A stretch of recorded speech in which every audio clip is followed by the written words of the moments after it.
What's going on, everybody? This is John Jake Gaming on the mic here, coming at you with a brand new episode of the Coach Grossman Dynasty here on NCAA 14, featuring that college football revamp, of course.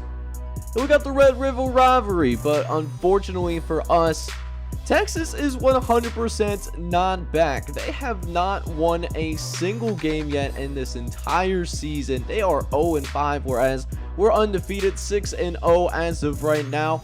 Lee Corso is going to be rocking with us, but Texas, don't get me wrong, man. Texas is a solid football team. A+ overall offense, B+ defense to go with it. We're A+ across the board. Not to mention that even though Texas has not won a single game, all of their losses have come by one possession. So this is a team that hasn't necessarily figured out how to close games necessarily, but they've been some tight ones, some heartbreakers on Texas end.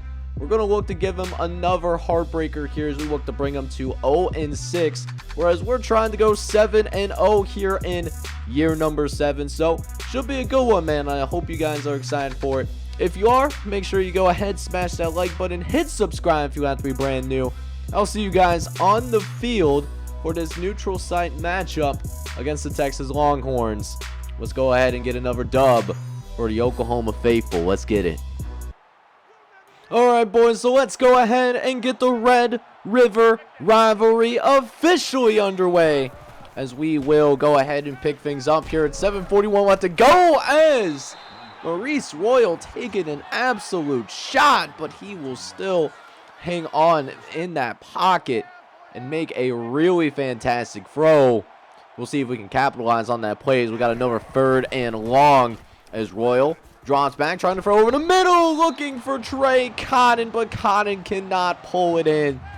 It was a bold strategy, and it doesn't work out for Cotton. And we had to go ahead and punt this football away as well.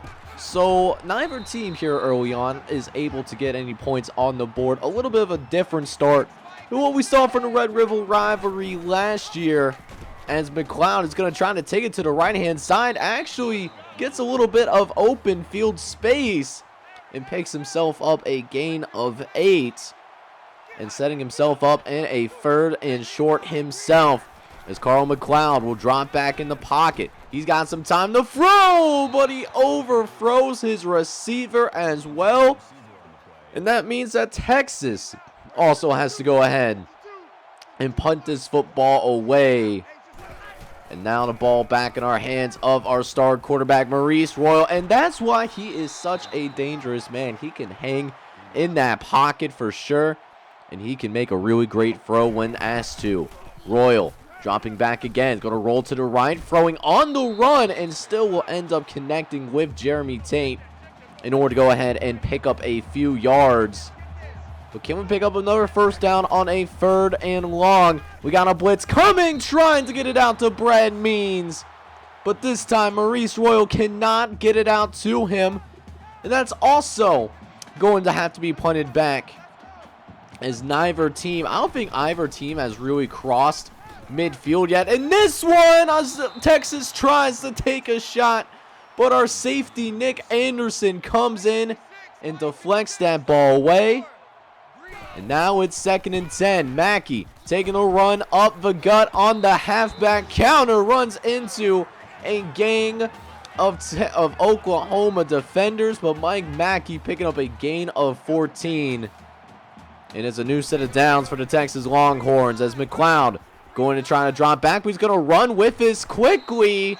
And Carl McLeod will end up picking up that 1st down on the ground, as we have yet another 1st and 10. McLeod looking to his left, and that's nearly intercepted by Matt Berg. If only he didn't have those butterfingers this morning. Oh my goodness, he could have been going the other way with it. But still a really great play nonetheless. That sets up 3rd and 12 as they try to run the screen again. We don't get the swat, but we do end up getting the TFL. And yet another punt for the Texas Longhorns. So we're late into this 1st quarter, and we have still not seen either team take an advantage in this game. We are still waiting for that very first score to happen. We'll see if we can finally break it. As we go play action, look quickly to the left, and we set up a little bit of a screen for Aaron Atkins. It's not much yardage, only 6 yards there on the screen, but it does at least pick up the first down, as we will have yet another 3rd and long, trying to do the screen once again. Royal looking left, gets out to Sean Albert, and oh, if we can have that blocked a little bit longer, that could have been a first down. But yeah, man, we get through 1 quarter, and nobody has scored yet. No one has scored in this game at all. We are all knotted up at 0 apiece. Maybe we'll see some offense later. So let's see if we end up getting the offense that we are looking for here in this 2nd quarter, as Texas did end up going 3 and out on their next possession. Maybe we got to get a little bit of our running game going here, as Jeremy Givens gets his first significant carry of the day. He picks up a gain of 11 before going on a 5-wide set. As Royal looking for somebody to get open, but just nobody was doing that scramble drill for Maurice Royal. He has to take a massive sack, and it's going to be 2nd and 21. Got a lot of work to do, as Royal, facing pressure again, does not get sacked, but does end up taking a massive shot there at the same time. In a situation that no one wants to be in, a 3rd and 21. We're just going to run the football here. Make sure that we can, because our defense is doing a really good job. Jeremy Givens can't even get back to the line of scrimmage. We've been down horrendous, really, in this game, man. As now Texas takes care of business, and so they got a chance to put some points on the board, to be the first points of that. As McLeod facing pressure and gets absolutely shot like a cannon. A huge hit on the quarterback, but Carl McLeod's a tough kid. He's going to stay in the game. 2nd and 10. Mackey taking it to the left-hand side. Breaks a couple of tackles. And it looks like Matt Ratliff comes in there and lays the lumber on Mike Mackey, but picks up the first down. 1st and 10 from midfield. Carl looking around, facing pressure. And Carl McLeod gets absolutely lit up like a Christmas tree, as Eric Gunn gets in there and makes this 2nd and 17. As a 3-wide sent to the right, McLeod facing pressure again, gets it out to Higdon, who gets close to the original line of scrimmage, but still a 3rd and long as well, as Texas has not done a good job with taking care of the football on 3rd down. 0 for 4 so far. Can we make it 0 for 5? And we do just that, as Carl McLeod cannot connect on the crossing pattern. So getting close to about halfway through this 2nd quarter, and still nobody has scored yet. It's been down horrendous for these offenses so far, man. But let's see if one of the most prolific offenses in America, let's see if we can get it going here, man. We call a curl pattern here. See if we can get Atkins open on the perimeter. We do, as Atkins, he gets to the edge, and he breaks a couple of tackles. Does end up getting corralled at about the 35-yard line, but our biggest play of the day so far. And it gets us deep into Texas territory for the first time today. 1st and 10, looking left, and Jeremy Tate cannot bring it in. It ends up being dropped. Is now 2nd and 10. 4-vert sent. Royal looking over the right-hand side. Wanted Atkins down the sideline, but could not get open soon enough, as Derek Lewis lays it down. And now a massive 3rd and long, trying to get it out on a 3rd and 20. Royal dropping back. He's looking downfield. He's got a man, but Tate can't hang on to it. Perfect throw by Maurice Royal, but his receiver just cannot corral it in there. And now 3:48 left to go. We do at least get the 3 and out from Texas on that next possession. Let's see if we can finally get the goose egg off the scoreboard for us. I mean, we've made big plays today, but we just can't finish drives, and our kicker is not exactly what you call a lead, right? So we got that working against us, especially in games like this where we're having the hard time really getting it into the end zone. We'll see if that changes here. 1st and 10. Royal looking to the right-hand side. Gets out to Sean Albert. He does make a cut upfield. Does manage to pick up a gain of 7. So now, 2nd and 3 coming up. 5 wide set with Maurice Royal with an empty backfield. Gonna get it out to Aaron Atkins out on the perimeter. Does a really good job winning on the out route, and it's another 9-yard catch for Aaron Atkins. And for the very first time today, we are in the red zone. We're going to finish the drive. Royal trying to run for that first down marker. Doesn't quite get there. If we had a faster quarterback as our starter, I feel like that would have been a touchdown, but the closest we ever been so far today. And Maurice Royal might be finishing the drive for us. He does. Touchdown, Oklahoma. And we take a 7-0 lead here in the Red River rivalry. We finally got some points on the board. God damn, that was really hard to do, right? Like, that was a struggle for sure, man. So now we jump in here. It's all knotted up. It's 7-0 here so far. We finally got our first touchdown on the board, and we're going to try to prevent Texas from doing the same thing here as we get into the last 2 minutes. As look who gets in there and breaks up the speed option. It's Marcus Johnson, the sophomore. Sophomore redshirt too, man. I wouldn't be shocked if that man left for the NFL with the kind of productivity he's been working with so far this year. This is now 3rd and 6, and Texas actually going to pick up the first down, nearly getting themselves out to midfield. Wouldn't be shocked if they get into a little bit of a no huddle here. Is now 2 plays later, McLeod dropping back. He's facing some pressure again, looking towards the ends, towards the outside, and it's going to be broken up. Looks like Taquan Smith broke up that pass there, and it's 3rd and 9.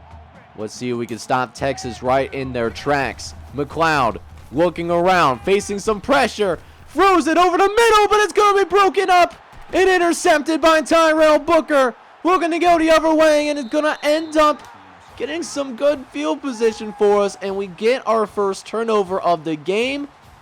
And that one was caused by our defensive line. Couldn't get his full body into that throw. And with 46 seconds left, we got a chance to strike fear into the Texas secondary. Let's see if we can do just that. Going over the middle, we find Cotton all by himself and picks up a ton of yards, a 35-yard carry. And now we're in no huddle. Texas reeling. Royal over the middle, and we find Terry Cotton, who shakes a couple of defenders off, and we're in the end zone. Touchdown, Oklahoma. And we take a 14-0 lead into the halftime locker room. And look at Terry Cotton. He just shaking the bodies off like a Taylor Swift song, man. We will take a 2-touchdown lead. So second half action getting underway here, man. And we do have the ball to start this second half. So we scored right before the halftime buzzer. And we're going to do the same thing. And oh, if Jeremy Givens got away from that super dive. My man had some space to work with. But he's feeling himself, so we get another carry for Jeremy Givens, who gets another big hole, makes it up to that second level. And it's a 14-yard carry as a result, but we can't use them all the time. We need to throw especially on 3rd and long. Royal looks over the middle, quick throw out to Nick Andrews, who comes through and makes the catch. And that's the scary thing about our offense, man. We got a bunch of pro-caliber wide receivers on this roster, man, playing at the collegiate level. Not to mention a quarterback that can get the ball to him, man.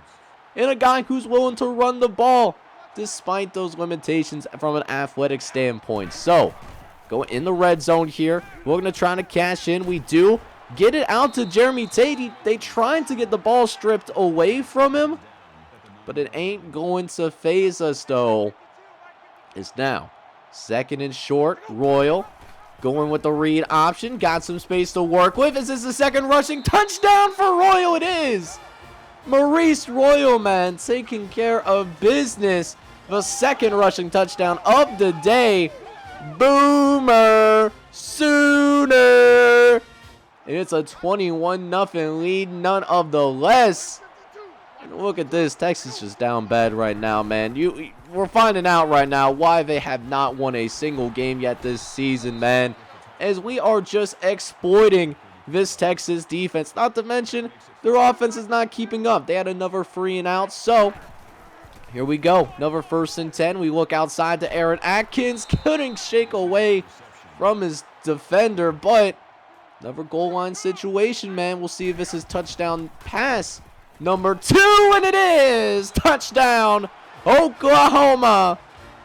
Boomer Sooner, as Maurice Royal now has over 250 yards on the day.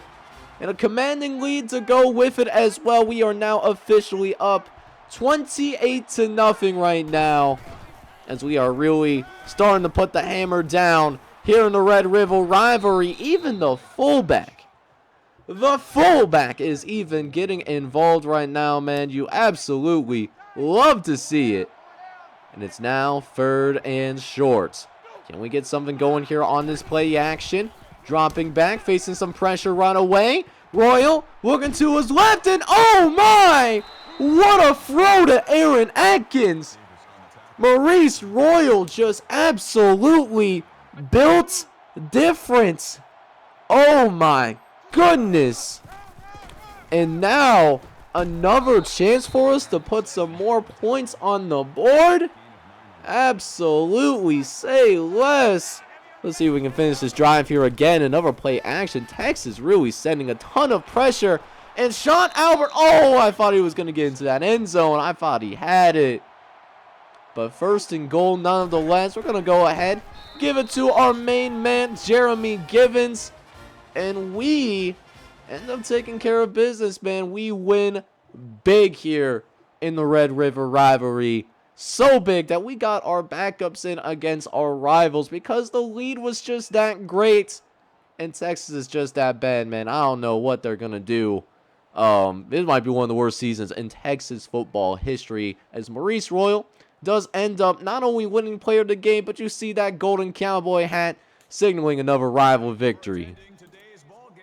So not only is Texas down bad, but they are also going to be down horrendous, as we end up shutting out Texas. We win 49-0, and even when we had our backups in the game, they still could not score on us. I don't think I even need to show you the team stats for this one to let you guys know that we straight up dominated Texas in this one, as they will fall to 0-6. They are certainly 100% not back. Looking at the individual stats for our guys, as Maurice Royal was slinging that football. Actually, the first time all year that we did not throw an interception. So, good job us. Maurice Royal went 21 for 28 for 312 yards and 2 touchdowns. Sawyer Thompson also played in the 4th quarter. Ended up going 4 for 7 for 46 yards. Now, for the ground game, we saw multiple guys get into the end zone. Jeremy Givens had a touchdown. He had 85 yards. Andrew Smith, who came in mostly got his carries in the 4th quarter, ended up going 14 for 79 and a touchdown. Maurice Royal actually had 2 touchdowns. He had 8 carries for 15 yards. And then Rick Allen actually had a carry and ended up getting a touchdown as well. So that's interesting. The junior tight end getting a little bit of work there. Now, for our receivers, a bunch of different guys did end up touching the ball for us. No Emmy Husky Jr. in this one, but we did see a few receivers of note. Aaron Atkins ended up with that 100-yard day. He ended up with 6 for 102. Jeremy Tate was really close. If he played in the 4th quarter, he would have gotten it, but he was 4 yards shy. Sean Albert got a touchdown. He was 5 for 53. And then Terry Cotton also had that touchdown in the 2nd quarter when we ran that hurry up. He ended up going 2 for 65 and a touchdown to go with it. Now, our defense was absolutely electric in this one, not allowing a single point. I think this is the first time that we've actually had a shutout in this entire series. You can let me know down in the comments if I'm right or not. But that being said, Sean Hall, Eric Gunn, and Tyrell Booker all led the team in tackles today. All had 6 solos. Marcus Johnson was kind of in that 2nd place position. He ended up with 4 tackles in this one, but he did end up tying the lead in sacks. Marcus Johnson had a couple of sacks here. Brent Thomas had 2 sacks. And then shoot, Eric Gunn got in there and got a sack. Just really made it hell for Carl McLeod, man. He had no breathing room against our pass rush. But we only managed to force 1 turnover. We did get an interception, I believe, it was either the second or third quarter. I can't remember off the top of my head, but it was Tyrell Booker who ended up getting the interception. He was able to return it back for 18 yards. Again, the only interception that we had all day today, but I'm not even worrying about him because you pitched a shutout, and that's really cool to see. So with the shortened gameplay, let's go ahead and jump into a little bit of a recruiting update for you guys, as we did have not only some guys signed for our squad, but we are starting to see recruits of the custom variety signed with various programs around the country, and we got a few good ones here. Michael Christian signs with the program, and so did Clark Birkin and Brian Glover. 2 of those guys are going to be really good for the trenches, whereas Michael Christian could make him a quarterback, could be an offensive weapon. We'll have to figure out where he is, but a phenomenal athlete nonetheless. But like I said, we are starting to go ahead and get some custom recruits, either really close to signing on that dotted line or actually am signing on that dotted line, right? So we'll go ahead and jump into it. First player I want to introduce to you guys is Jacob Wakefield. He is a 3-star kicker and punter all the way up in Palmer, Alaska. Now his brother, another Wakefield, went to Alabama to play wide receiver. He was an athlete for them, and it looks like, although he hasn't been confirmed yet, it is most likely going to be a Minnesota Gopher going to be punting for them. He's a 3-star prospect, 6 foot, 193 pounds. He's the 3rd best player in the entire state of Alaska. But these custom prospects, for the most part, have some serious talent as well, and the schools that end up signing him are going to be extremely fortunate. We do also have 5-star Freddie Flash, only 5'8", 165 pounds. Kind of a vanilla version of Devin Hester in terms of how he's able to return kicks and punts.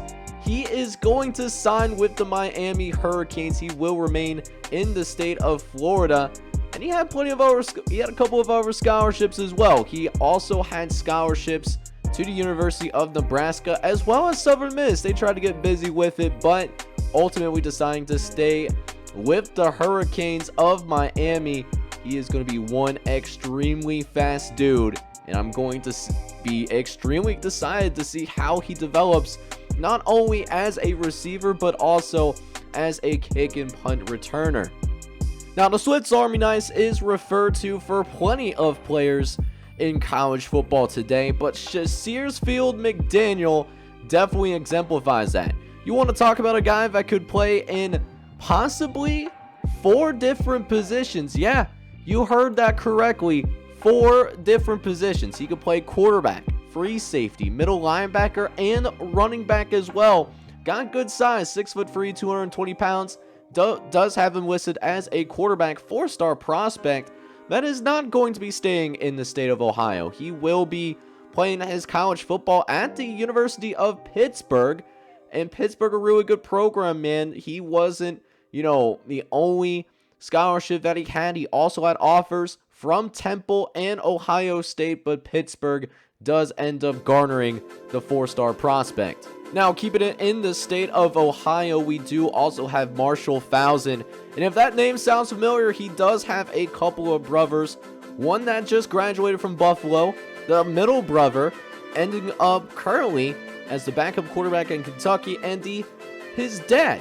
Yep, his dad is actually the head coach of Youngstown State as well. More context, of course, in the Youngstown State Dynasty for those of y'all that follow that. But that being said, Marshall Fousen looks like he's going to get some FBS looks, man. He got scholarship offers from multiple schools: Michigan State, Michigan, Penn State, and Notre Dame. But it looks like Michigan State is going to be more than likely to get this guy to sign on the dotted line at the end of the day. Marshall Fousen, with that great size, watch him be an absolute menace in the running game. So while we've seen some custom prospects revealed in this episode, that is not all of the custom prospects, of course. There's still a few more that will be revealed at a later date. But for now, man, we gotta focus up. Next episode could potentially be a doubleheader, if I'm gonna be honest with you guys. We got the Kansas Jayhawks in the next episode, and Kansas, this is the one cupcake opponent that we have, so this might actually end up being a doubleheader. So if that ends up being the case, you'll see us playing against Kansas and Ole Miss, who just cracked into the top 25, by the way. And of course, if it ends up being a doubleheader, or we even get out of that Kansas game early in general, then you will see a little bit of a custom prospect update as well, or general recruiting update. But with that being said, I am going to sign off here, but I hope you enjoyed the content. And if you did, make sure you go ahead, smash that like button, hit subscribe if you have to be brand new. And if you already subscribed to the channel already, shoot, hit that notification bell so that you can get all of my newest videos in your inbox for your viewing enjoyment. But with that being said, I hope you guys are all out there having a good one. Take care, everybody.